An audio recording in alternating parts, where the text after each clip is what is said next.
Assalamualaikum warahmatullahi wabarakatuh. Ini adalah gambar yang saya lukis lah. Gambar tak secantik mana lah kan ya.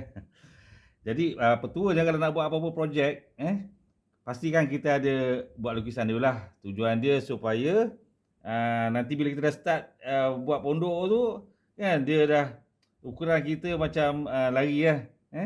Jadi kita kena buat betul-betul ikut kehendak kita. Kita puas hati dalam lukisan, barulah kita pindahkan ke lapangan. Okey, ini adalah bentuk rumah pondok. So pondok biasa saja, pondok beratapkan zinc. Dan keseluruhan bahan yang saya gunakan adalah kayu. Saya tak gunakan besi ya. Saya gunakan kayu je. Sebab senang nak buat. Baiklah. Pertama sekali kita ada tiang 1 2 3 4 5 6. Saya rasa tiang lagi lah. So ada 6 tiang. Yang lainnya hanya gelegar-gelegar lah. Dan setiap tiang ni saya gunakan kayu yang bersaiz 2 inci kali 4 inci. 2 inci kali 4 inci. Ini 2 inci kali 4 inci. Dan tiang kita guna 2 kali 4 inci. Lain-lain gelegar kita gunakan 2 inci kali 3 inci.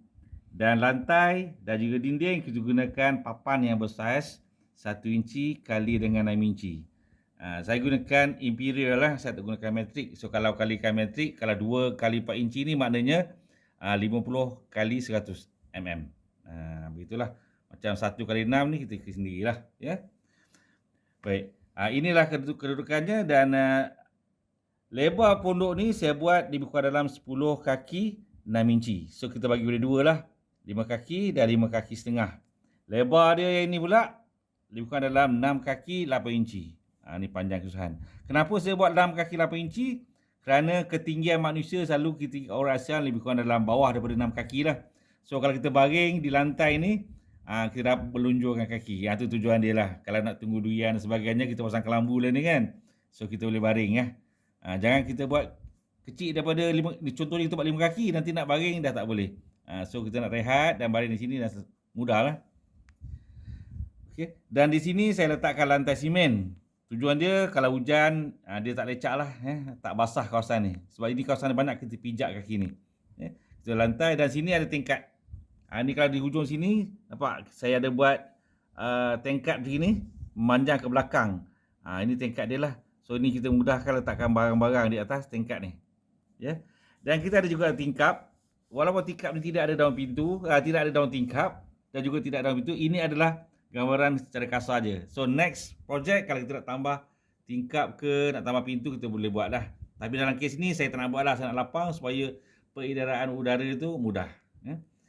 Jadi kalau senarai bahan saya akan maklumkan kemudian. Cuma nak pastikan kayu ni walaupun tinggi dia 8 kaki, kena pastikan di sini ni ada tambah lagi ni sebab ini ada kedalaman. Kena pastikan setiap tiang ni kita tanam dalam tanah lah. So, setiap ni kita kena tambah lagi 8 kaki. Kita kena tambah lagi 1 kaki. Jadi keseluruhannya kalau tiang ni kita perlukan 9 kaki lah. 9 kaki. Dan ini kita tambah lagi, ini kawasan ni kita tambah lagi 2 kaki.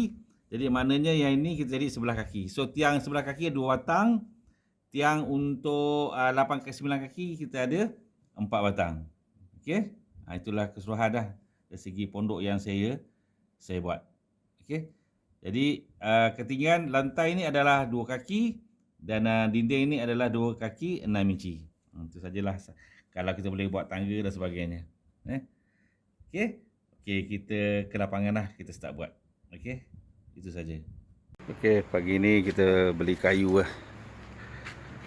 Kayu ada banyak jenis, 23, 24.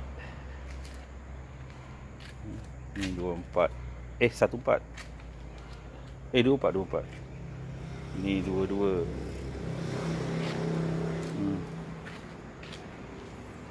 Kita beli kayu, kita nak buat pondok untuk kebun ni. Harap-harap okey.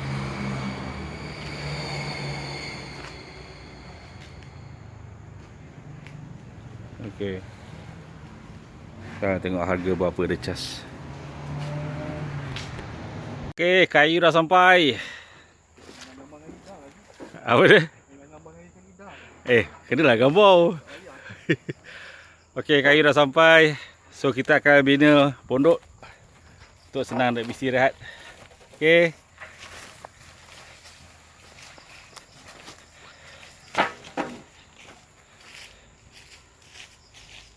So kita gunakan kayu 24 untuk tiang. Dan kayu 23 ni untuk gelegar dia. Kita order simen sikit, kita order pasir sikit dan juga batu. Okey, sekarang kita mulakan proses untuk gali lubang untuk pondok lah. Jadi yang penting semasa kita nak gali lubang ni, kita pastikan kedudukan sebenar dekat mana pondok tu nak didirikan. Jangan kita gali lubang, rupanya kedudukan tu dah salah.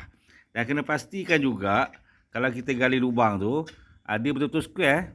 Square, maksudnya segi 4 betul. Maknanya nanti kalau kita salah gali lubang, maka pondok tu akan sengit. Kita boleh gunakan benang. Dan kita kedalamannya ada lebih kurang dalam 1 kaki 6 inci. Kedalaman dia lah.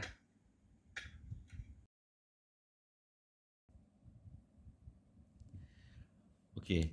Ini kalau kita nak tanam tiang So kedalaman tiang ni kita tanam adalah 1 kaki.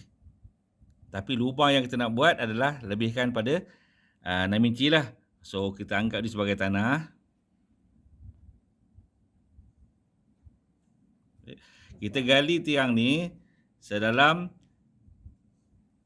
1 kaki 6 inci. Kemudian kita letakkan konkrit lebih kurang dalam 6 inci. 6 inci dalam ni konkrit. Dan kita masukkan tiang. Jadi tiang berada di atas konkrit lah. Dan kita tambah balik, isi sepenuhnya dengan konkrit lah. Masukkan konkrit ni.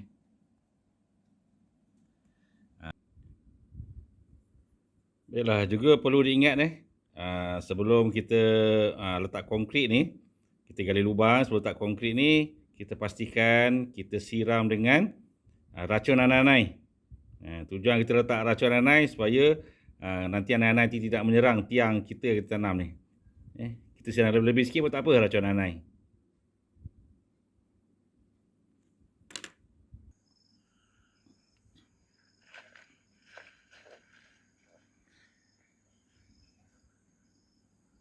Baiklah, sekarang kita dalam proses untuk membuat tanggam pada tiang pondok kita.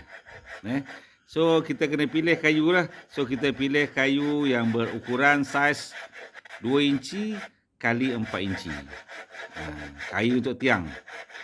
Dan kita buat tanggam ni pada kayu dan gelegar lantai serta palang atau bumbung. Itu saja. Bahagian-bahagian lain kita tak perlu buat tanggam lah. Sebab apa kita buat tanggam dekat gelegar lantai dan tiang? Sebab itulah kawasan yang saya rasa yang paling perlu untuk kekuatan. Sebab di situlah tempat kita akan duduk dan kita akan berada di kekuatan berat orang dan sebagainya adalah berada di tempat tu sajalah. Jadi itu penting. Jadi kita buat tanggam. Tanggam pun kita buat ni tanggam lekat biasa saja. Tak perlulah gunakan tanggam-tanggam yang kompleks. Dan apa yang saya nak ingatkan juga, kayu yang kita beli ni ukurannya adalah 2 inci kali 4 inci. Jadi janganlah kita beranggapan bahawa kayu itu tepat ukurannya 2 inci kali 4 inci. Ukurannya sudah semestinya akan berkurangan lah. Sebab mungkin semasa proses kayu itu dibelah, mungkin ada proses pengecutan dan sebagainya. Jadi kayu itu memang ukuran dia kurang sikit. Jadi kita semasa kita mengukur untuk proses membuat tanggam ni, janganlah kita ukur 2 inci kali 4 inci betul. Kita kena gunakan saiz kayu yang sedia ada. Yang berada bersama kita tu. Mungkin kalau 4 inci tu mungkin dah 3 suku. Kecil sikit lah.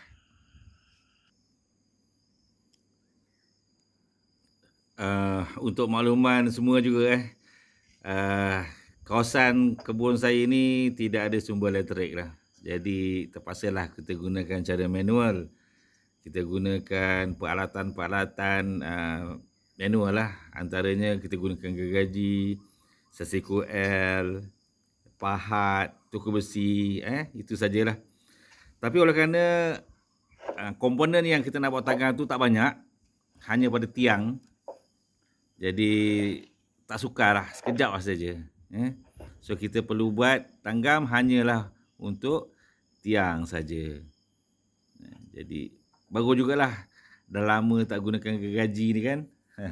Siapa yang tak pernah guna gergaji tu selalu punya potongan miskin akan sengit dan sebagainya. Tapi jangan risaulah, ini pondok pun bukanlah kita nak buat cantik-cantik sangat. Sekarang tempat kita berteduh daripada hujan dan panas matahari. Tapi sebenarnya kerja-kerja ini menyeronokkan lah. Kita nak masukkan menyeronokkan sebab kita buat hasil usaha kita sendirilah. Pandang adalah sendiri. Tapi memang menarik.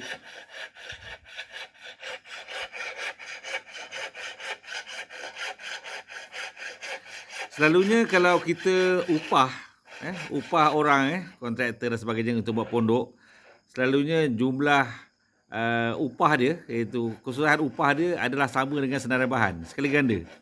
Kalau bahan tu kita beli dalam 2,000, maka dah jadi 4,000 lah, mungkin lebih daripada itu. Jadi membazir lah. Kita pun bukanlah nak buat mahligai yang besar sebagainya. Kita hanya buat pondok saja. Jadi boleh buat sendirilah. Sebab itulah saya rakam video ni, tujuannya hanyalah untuk memberi manfaat lah kepada sesiapa yang nak buat sendiri pondok. Gunakan bajet yang murah. Mungkin kita boleh guna kayu-kayu terpakai. Saya ni nak dapat kayu terpakai sukar. Jadi saya beli kayu yang elok je lah, senang. Sebab kalau gunakan kayu terpakai ni, masalahnya adalah saiz dia tak sama. Saiznya pelbagai. Kemudian ada banyak paku-paku pada kayu. Saya tak sukalah bila ada paku-paku kayu ni, kita nak cabut paku pada kayu yang dah lama ni bukannya senang. Paku pun dah berkarat. Ada kalanya tak mampu nak kita keluarkan paku, kita tinggalkan paku tersebut di situ dan mungkin boleh mencederakan kita yang membuat pondok dan juga mungkin pada, kalau tak perasan, pada pengguna, orang yang duduk di pondok tersebut. Jadi lebih baik saya gunakan kayu baru je lah, senang. Dan kayu yang saya pilih ni bukan kayu ringan, kayu keras, kayu berat, kayu masak. Kalau kita panggil ni sebagai kayu masak. Memang kayu keras. InsyaAllah lah anak-anak itu, InsyaAllah lah, saya tak berani kata anak-anak tak makan. Tapi setelah siap pondok ni, dalam masa 6 bulan, sekali tu saya rasa saya akan sembuh racun anai lah. Pada dinding-dinding dan juga pada tiang pondok ni. InsyaAllah lah. Kita selalu, kalau boleh pun, sebaik-baiknya pun kita boleh sapu cat. Kita sapu cat minyak. Itu yang terbaik lah, sapu cat minyak. Kayu ni kalau sapu cat minyak ni dia akan lebih tahan lama. Sebab tu kalau tengok rumah-rumah lama tu dia tahan. Pertamanya sebab dia guna kayu yang betul-betul masak dan kayu yang betul-betul tua, kayu keras, dan juga ada kalangannya disapu dengan minyak. So kita akan cuba siapkan tanggam dan tak lama lagi kita boleh start pasang lah. Kita boleh start pasang. Bila dah pasang tu akan nampak lebih menarik lah.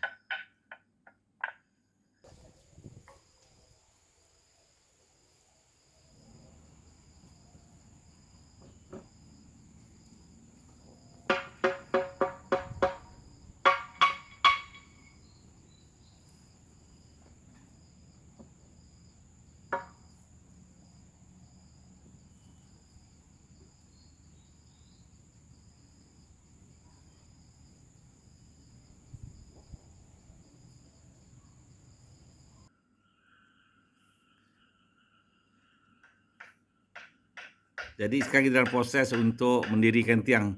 Sebenarnya nak dirikan tiang, kerja seorang-seorang ni bukan perkara yang mudah. Susah ya. Memang susah nak dirikan tiang seorang-seorang. Tapi itulah cabarannya. Jadi kalau kita nak dirikan tiang ni, pertama sekali kita mesti ada kayu sokongan. Kayu sokongan selalu kita gunakan kayu yang bersaiz kecil 1 inci kali 2 inci. Kayu ni kita palangkan pada tiang dan kita pacakkan pada tanah supaya tiang tu kekal lah berdiri. Dan kita dapatkan ukuran leveling, tegak. Dan setelah kita pasangkan gelegar-gelegar lantai nanti, barulah dia akan lebih kuat. Dan kita boleh lakukan proses konkrit tiang sepenuhnya. Selagi kita tak konkrit tiang tu, memang sukar sikit lah kerjanya. Sebab tiang tu takut dia akan tombang. Tapi setelah kita pasang sokongan, kain sokongan, insyaAllah lah. InsyaAllah kita tak tombang lah. Dia akan lebih kukuh. Begitulah kerja seseorang. Tapi menariklah. Ia merupakan satu cabaran lah.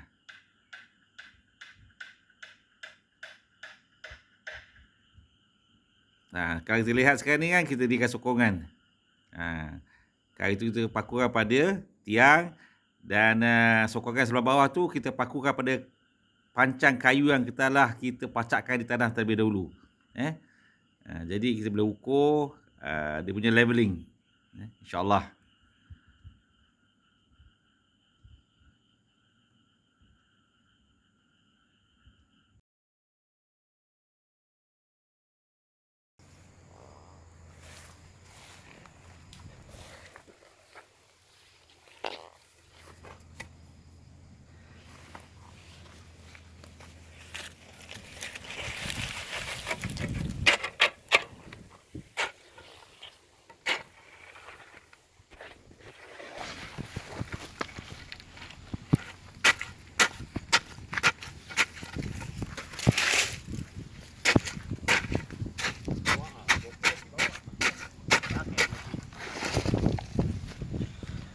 Okey, kita konkrit tiang.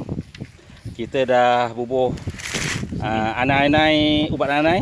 InsyaAllah kayu pun jenis kayu keras ni. Patah gigi anai-anai ni.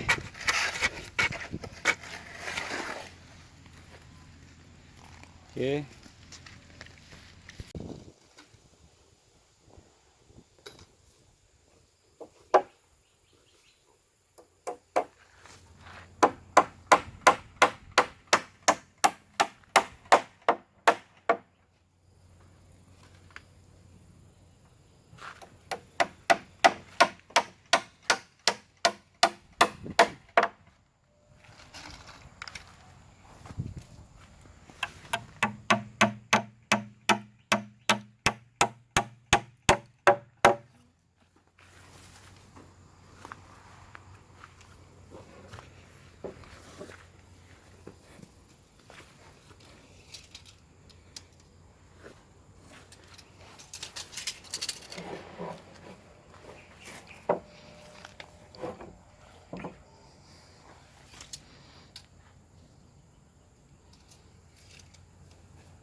tu oi.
Proses seterusnya ni rasanya dah lebih mudah lah. Bila tiang dah dirikan, gelar lantai dah pun dibuat. So dengan proses untuk pasang lantai saya rasa dah mudah lah. Jadi kita hanya ukur berapa panjang lantai, kita potong dan kita pakukan.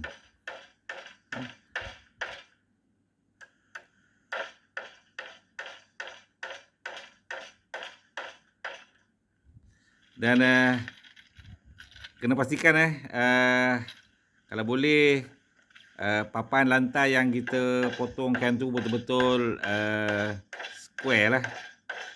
Seginya tepat. Kita boleh pastikan kita pasang, kita buat pondok ni sengit atau tidak. Level atau tidak. Di sinilah kita boleh nampak. Tapi alhamdulillah lah, semasa proses membuat pondok ni semuanya berjalan lancar. Alhamdulillah. Jadi kita pasang keseluruhan lantai yang sedia ada. Dan lepas ni kita boleh buat bumbung pula. Tapi sebelum tu saya konkrit lantai tu, nampaknya lantai yang konkrit untuk kita berpijak mudah sebab kadang-kadang hujan lecak. Jadi kita boleh dah konkrit ni selesa sikit nak pijak.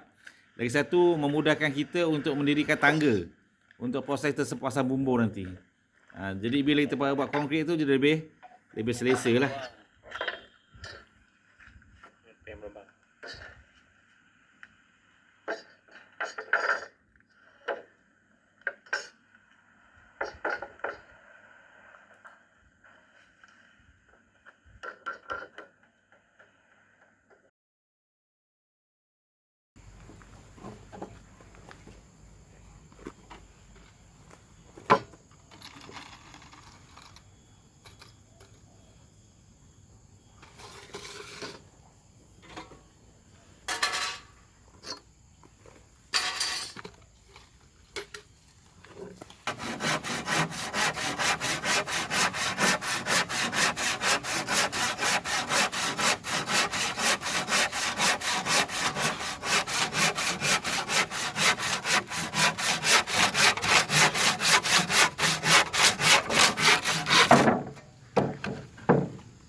Okey, kita dah selesai memasang lantai. Sekarang ni kita buat kerja-kerja konkrit lah. Kita siapkan sepenuhnya konkrit.